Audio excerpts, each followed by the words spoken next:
Every night at 11:30 p.m., he walked into Emma's cafe. Same order, same corner table, same haunted look in his eyes. For 8 months, she served Nathan Rivers black coffee with no sugar, never knowing she was pouring for one of the world's most powerful men. Hello, beautiful souls. Tonight's story will take you on a journey where hearts are tested and destinies collide. So let's begin this tale together. The brass bell above Moon Beam Café chimed its lonely song as Emma Chen wiped down the espresso machine for the third time that evening. Rain streaked the windows like tears, distorting the amber streetlights into watercolor smears. Clock. Read 11:25 p.m. 5 more minutes. She smoothed her forest green apron and tucked a strand of dark hair behind her ear, telling herself it had nothing to do with him. But her heart quickened anyway as she reached for the large black coffee cup. She kept pristine and ready. At exactly 11:30, the bell sang again. He entered like he always did, measured steps carrying him through the warm circle of light. Tall and lean, with dark hair that looked finger-combed, and tired eyes that held secrets. His charcoal suit beneath. The wool coat probably cost more than Emma made in 3 months. "Good evening," she said, already pouring the black coffee. "No sugar, thank you." His voice was velvet rough, like whiskey and sleepless nights. Nathan Rivers chose his corner table, the one with clear sight lines to both the street and the cafe interior. Emma noticed how his expensive watch caught the light, how his wedding ring glinted gold against pale fingers, how he held his coffee cup like it was the only warm thing in his world. "Quiet night," she ventured, lingering longer than necessary. "The best kind." He wrapped both hands around the cup, seeking its heat. "Thank you for staying open. It means more than you know." Something in his tone made her chest tighten. This wasn't just gratitude. This was survival. "I'm Emma." He looked up then, really looked at her, surprise flickering across his angular features, as if seeing her for the first time. "Nathan." His handshake was warm, calloused in ways that surprised her. Nathan Rivers. The name tugged at her memory, but she couldn't place it. Emma returned to her post, but found herself stealing glances. Nathan sat with military posture, but there was something hunted in his positioning, like a man always watching for exits. He checked his phone periodically, his expression shifting between concern and devastating tenderness. At 1:15 a.m. sharp, he approached the counter, leaving a 20 for a $4 coffee. "Nathan, this is too much, keep it." Smile was ghost-thinned. For the sanctuary. After he left, Emma pressed her palm against the window, watching his silhouette disappear into the rain-soaked darkness. She didn't know then that Nathan Rivers was worth $2.3 billion, that he lived in a penthouse overlooking the city, that he came to her cafe every night because it was the only place where he could breathe without drowning in grief. She didn't know that in 3 weeks, everything would change. The next morning, Emma's phone buzzed with a news alert that made her blood freeze. Tech mogul Nathan Rivers' daughter missing. Amber Alert. Issued for 7-year-old Lily Rivers. Emma's hands trembled as she stared at her phone screen. The photo showed a little girl with Nathan's green eyes and a gap-toothed smile, wearing a homemade tree costume. The same photo he'd shown her just last week, his voice warm with paternal pride. "Lily has a school play next week. She's playing a tree." That night, the cafe felt different. The familiar comfort had curdled into something anxious, electric. Emma prepared Nathan's coffee with shaking hands, her mind racing through news articles she'd devoured all day. Nathan Rivers, CEO of Quantum Dynamics, widowed father, net worth that made her dizzy. At 11:30, the bell chimed. Nathan entered, but he was a different man. The careful composure was cracked, revealing raw edges underneath. His suit was wrinkled, his hair disheveled, his eyes red-rimmed with exhaustion and something closer to terror. "The usual," Emma said quietly, sliding the cup across the counter. He looked at her then, and she saw the exact moment he realized she knew. His shoulders sagged, like a dam breaking. "You saw the news? Why didn't you tell me?" The words escaped before she could stop them. "All these months, Nathan. Who are you really?" He laughed, bitter and broken. A man who lost everything that mattered. A father who failed the one person depending on him. His voice cracked. My daughter is gone, Emma. Taken by my late wife's brother because he thinks I'm an unfit parent. Emma's heart shattered. Nathan... You want to know who I am? Am I the idiot who thought billions could protect his little girl? I'm the man who comes to this cafe every night because it's the only place where I'm not Nathan Rivers. Tech mogul and failure. His green eyes burned into hers.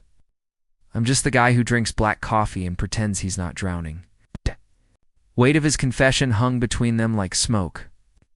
Emma reached across the counter, covering his trembling hand with hers. We'll find her, she whispered. The FBI is involved. Private investigators? The best money can buy. His laugh was hollow. But Marcus knows my resources. He's planned this for months. It's Marcus. Sarah's brother.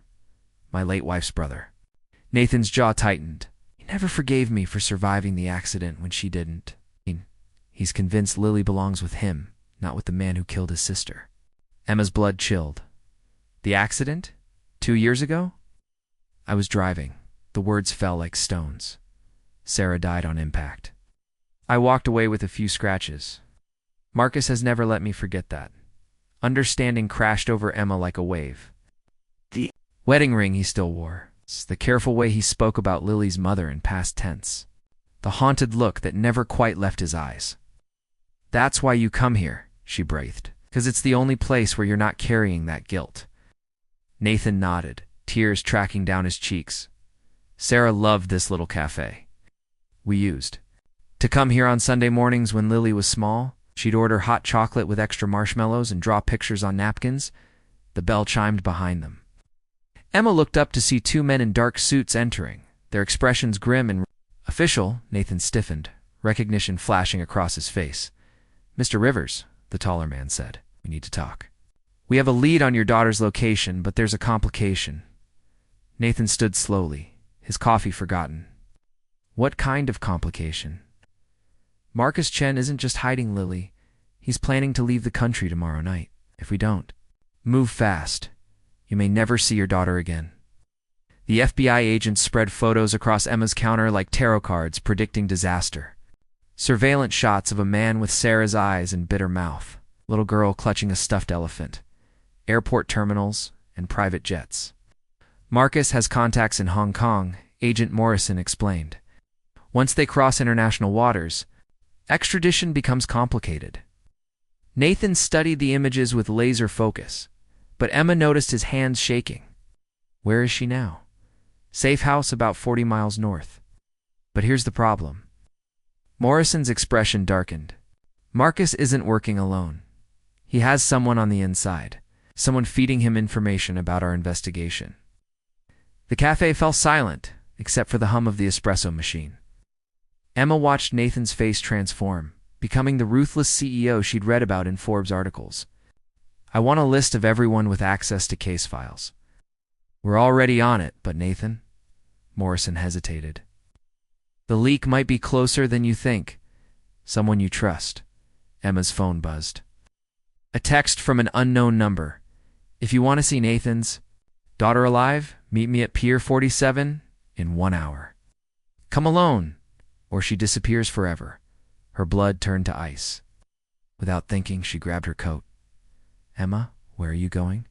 Nathan caught her arm. I just remembered I left something in my car. The lie tasted bitter. I'll be right back. But Nathan's grip tightened, his green eyes searching her face with sudden intensity. Show me your phone. What? Your phone, Emma? Now, with shaking hands, she held out the device. Nathan read the message, and something in his expression died. Marcus Chen, he said quietly. Our last name is Chen, and the words hit like physical blows. Emma watched understanding dawn in Nathan's eyes, watched him piece together the connections she'd hidden for months. He's your brother, Nathan whispered. Marcus is your brother. Nathan, let me explain. Explain. His voice turned lethal. Explain how you've been playing me for 8 months. How every conversation, every coffee, every moment I thought was real was just part of some sick game. It wasn't like that. Emma's eyes filled with tears. I didn't know who you were when this started. I didn't know about Lily or Sarah or any of it. But you knew eventually. When did you figure it out, Emma? When did you realize the grieving father pouring his heart out to you was the man your brother wanted to destroy? The truth hung between them like a blade. 3 weeks ago, she whispered, when Marcus told me he'd found Sarah's killer. Nathan stepped back as if she'd struck him. Sarah's killer. Is that what he calls me? He's not thinking clearly. Sarah's. Death broke something in him. He loved her so much, and when she died, he needed someone to blame. So he sent you to spy on me, to get close to me, to find my weaknesses. No. The word tore from her throat. He asked me to watch you, yes. But everything between us, Nathan, every moment we shared, that was real. I was going to tell you tonight. I swear on my life, I was going to tell you everything. Nathan's laugh was sharp as broken glass. Your life? What about my daughter's life? What about the fact that while you were playing concerned barista, Lily was being traumatized by your psychotic brother? Emma reached for him, but he jerked. Away, Nathan, please. Let me help you get her back. Help me. His voice dropped to a whisper that somehow felt more dangerous than shouting. You want to help me? Then stay the hell away from me and my daughter.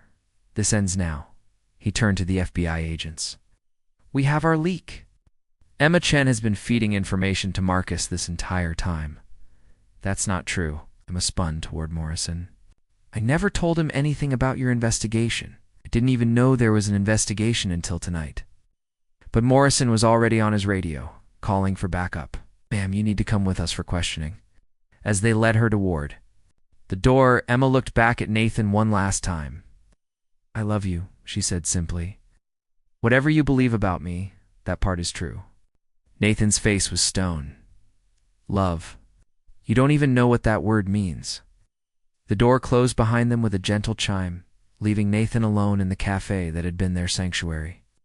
On the counter, Emma's untouched coffee grew cold beside the sketchbook he'd given her for Christmas. His phone buzzed with a new message. You have 1 hour to wire $50 million to an offshore account, or your precious Lily joins her mother.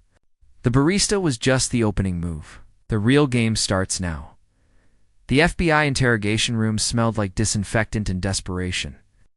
Emma sat across from Agent Morrison, her wrists raw from handcuffs, her heart breaking with every tick of the wall clock. $50 million, Morrison said, sliding a printed message across the metal table. Your brother's ransom demand came through 20 minutes ago. Emma stared at the text, nausea rolling through her. He's lost his mind completely. When did you last speak to Marcus? Yesterday morning? Called, asking about Nathan's routine. Wanted to know what time he left the cafe. Emma's voice cracked. Thought he was finally ready to talk, to work through his grief properly. I never imagined he'd taken Lily. But you've been reporting on Nathan Rivers for weeks. I watched him. I told Marcus he came in every night, that he seemed lonely and sad. But I never gave details about your investigation because I didn't know there was one. Emma leaned forward desperately. Agent Morrison, my brother is sick with grief, but he's not a killer.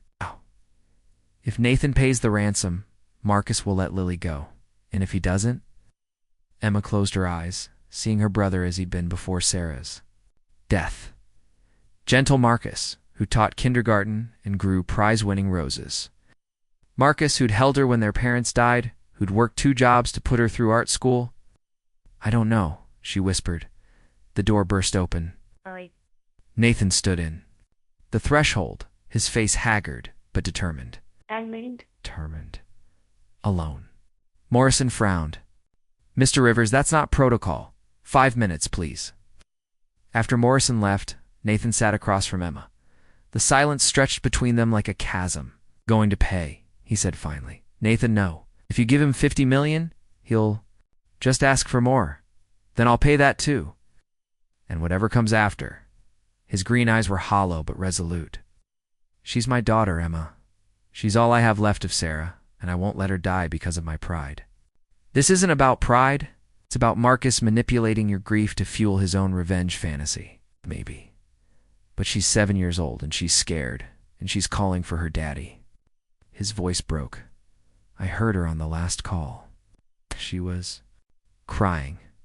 Emma felt her heart shatter completely. Nathan, I'm so sorry. If I could trade places with her, if I could undo every lie, every moment of deception, tell me about him. Nathan's voice was quiet but urgent. Tell me about your brother. Help me understand what he's thinking. Emma took a shaky breath. Marcus was different before Sarah died. He was kind, gentle. He taught first grade, and the children adored him. But Sarah was his twin sister. When your parents died young, they only had each other. She was his whole world. And then I took her away. No. Emma reached across the table, covering his hand with hers. The accident took her away, but Marcus can't accept that. He needs someone to blame, someone to punish. In his mind, if you hadn't survived, maybe she would have. Nathan was quiet. For a long moment. The accident replays in my head every night. A drunk driver ran a red light. I swerved, but not fast enough. The impact was on Sarah's side of the car. His voice was barely audible. I dream about it. Different choices, different angles, ways I could have saved her. That's why you come to the cafe, 'cause it's the only place where the ghosts don't follow you. Used to be. He looked at her with devastating honesty, till I realized I'd fallen in love with my enemy's sister. Emma's breath caught. Nathan, ... Double quotes, I know who you are now. I know why you were there. But I also know what I felt every time. You smiled at me every time you listened to me talk about Lily. That wasn't fake, was it? No, never. Everything I felt for you was real. Nathan stood, pulling out his phone. Then help me. Come with me to the exchange. Help me get my daughter back.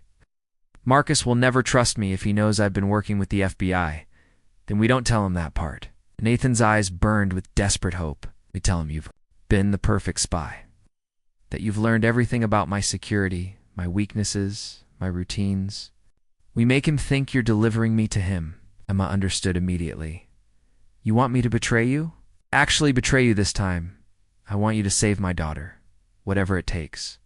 The door opened and Morrison returned with Nathan's phone records. We've traced the calls. Marcus is at a warehouse complex near the harbor. But Mr. Rivers, if you go in there, we can't guarantee your safety or your daughter's. Nathan looked at Emma one last time. Are you willing to risk everything? To make this right.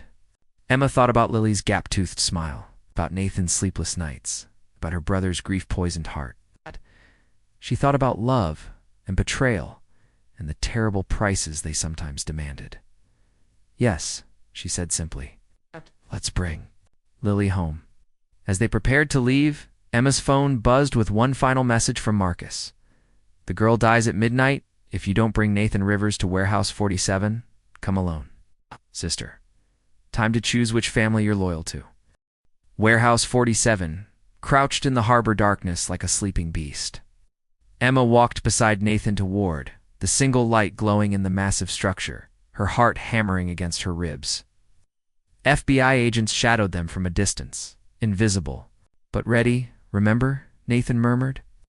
You're delivering me to him. You've been the perfect spy. What if he doesn't believe me? He will. He needs to believe that someone loves him enough to choose his side.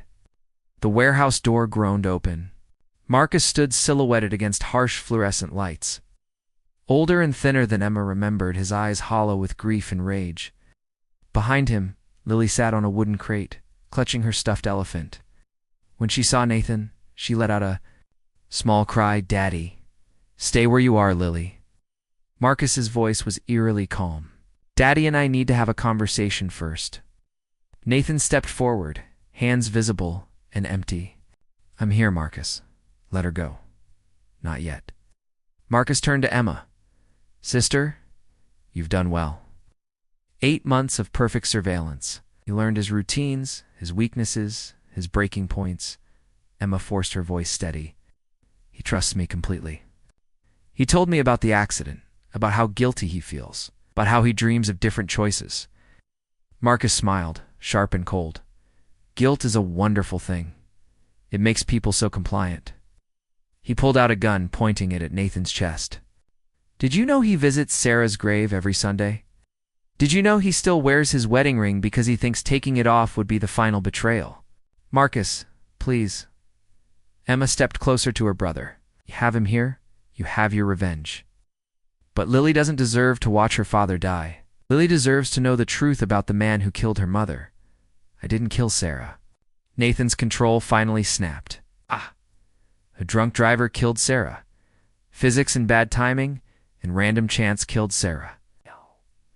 I would have died in her place if I could have, but you didn't. Marcus's finger tightened on the trigger. You lived. Yeah. Gotta keep breathing while my sister turned cold in the ground. Marcus. Emma moved between them, her back to Nathan, facing her brother. Look at me. Really look at me. For a moment, Marcus's hard mask slipped, revealing the broken man underneath. Emma, you don't understand. Sarah was everything. She died. I lost my purpose, my future, my heart. I know. But killing Nathan won't bring her back. Traumatizing Lily won't heal your pain. She needs to know what kind of man her father really is. What kind of man is he, Marcus? Emma's voice was gentle but firm. A man who comes to a coffee shop every night at 11:30 because it's the only place where he can breathe without drowning in guilt. A man who still wears his wedding ring 2 years later? A man who would pay $50 million for his daughter's safety without hesitation? Marcus wavered, the gun trembling in his grip. Or maybe, Emma continued, he's the kind of man who would walk into a warehouse with no weapons and no guarantees because he loves his little girl more than his own life. Behind Emma, Nathan spoke quietly. Sarah wouldn't want this, Marcus. You know she wouldn't want Lily to see violence. She was gentle and kind, and she believed in forgiveness. Don't. Marcus's voice cracked. Don't you dare talk about her. She used to bring Lily to Moon Beam Café on Sunday mornings, Nathan continued. Lily would order hot chocolate with extra marshmallows and draw pictures on napkins. Sarah would laugh when Lily got whipped cream on her nose. She was happiest when she was being a mother. Stop. Tears were streaming down Marcus's face now. The last thing she said before she died was take care of Lily. Not, I love you, or I'm sorry. Just take care of Lily. Because even dying, she was thinking about her daughter. Marcus lowered the gun, his whole body shaking. I miss her so much, Emma. I don't know how to exist in a world without her. Emma wrapped her arms around her brother as he collapsed into sobs. I know, but this isn't the way Sarah would want. You two live, to find peace. She'd want Lily to be safe and loved. Across the warehouse, Nathan knelt and opened his arms. Come here, baby girl. Lily ran to him, and Emma watched father and daughter hold each other like they'd never let go. The sight broke something loose in her chest, a knot of fear and guilt she'd carried for months. I'm sorry, Marcus whispered against her shoulder. I'm so sorry, Em. I just hurt so badly. I know, but we're going to get you help. Real help this time. Later, after Marcus had been taken into custody and Lily was safely home, Emma found herself standing outside Moon Beam Café as dawn painted the sky pink and gold. The night shift was over. A new day was beginning. Nathan approached from across the street, moving slowly like a man testing whether his legs would hold him. How is she? Emma asked. Sleeping, finally. He stopped a few feet away, studying her face in the morning light. The FBI says Marcus will likely get a plea deal. Psychiatric evaluation, therapy, supervised release eventually. He's not a bad man. He's just broken. I know. Nathan's voice was soft. Emma, I owe you an apology. That's what I said in the cafe. The things I accused you of, you had every right to be angry. I should have told you the truth from the beginning. Would you have? If circumstances had been different, would you have chosen me over your family? Emma considered the question seriously. I don't know. But I'd like to think that love makes us braver than we believe we can be. Nathan stepped closer. The FBI's closing the case. Marcus will get the help he needs. Lily is safe. He paused. But I have a problem. What's that? I still come to Moon Beam Café every night at 11:30. It's become a habit I can't break. But the woman I fell in love with won't be behind the counter anymore? Emma's heart stuttered. Nathan, I know who you are now. The spy, the sister, the artist, the woman who risked everything to save my daughter. His green eyes held hers steadily. I'm still in love with every version of you, even after everything that's happened, even after all the lies, especially After everything that's happened, could have chosen Marcus. You could have let him destroy me to save yourself. When it mattered most, you chose love over loyalty. Chose what was right over what was easy. Emma felt tears slip down her cheeks. I don't know how to be in your world, Nathan. I don't know how to be anything other than the night shift barista you fell for. Then don't be anything else. Nathan reached into his jacket and pulled out the leather sketchbook he'd given her for Christmas. I found this in the cafe, still unused. Emma took the book, running her fingers over the smooth leather. I was too afraid to make the first mark. What if I wasn't as good as I remembered? What if you're better than you ever imagined? Nathan's smile was gentle, real, free of the shadows that had haunted him for so long. I have a daughter who would love art lessons. I know this little cafe that stays open late where we could start over. Properly this time. Emma looked at the sketchbook, then at Nathan, then at the cafe where their story had begun with lies and bloomed into something true. Black coffee? She said finally. No sugar. Always. Nathan's laugh was warm and alive. Same time tomorrow? Emma smiled, feeling the weight of secrets and grief finally lifting from her shoulders. In the morning light, everything looked different. Possible, knew I'll be there. The end.